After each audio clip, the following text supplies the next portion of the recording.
So the Eagle Mountain Pipeline Project is an expansion of our existing pipeline that serves Vancouver Island to allow the potential Woodfibre LNG project access to natural gas from northeastern BC.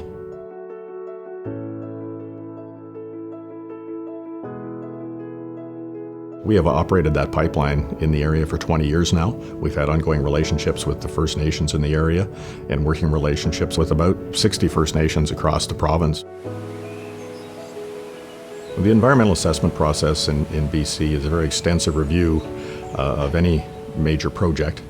It entails, obviously, environmental activities, impacts of the project, but also covers archaeological issues, heritage issues impacting the public and stakeholders, and very importantly, impacting First Nations and their rights and title.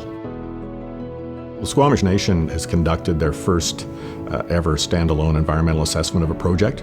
So while the provincial process is ongoing, they have engaged their own experts and their own peoples in doing a review of the project. Both the Woodfibre LNG project and ourselves voluntarily agreed to participate in that process.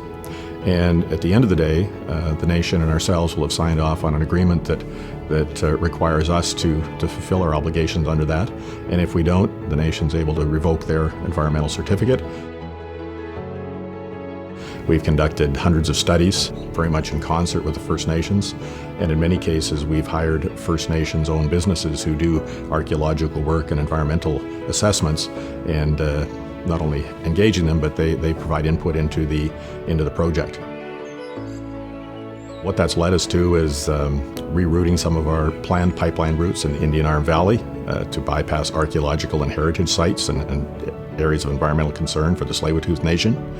We've restructured our project in the Squamish area, tunneling under the river estuary and part of a mountain in response to concerns of disturbing the ecosystem in the estuary of the river in Squamish. And we had planned a compressor site in the town site of Squamish, but based on concerns from First Nations and others, we relocated that outside the town site.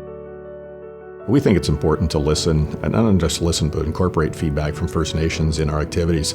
First Nations peoples, we believe, have a unique perspective on the environment, a unique knowledge, and we take that into account when we're carrying out our work.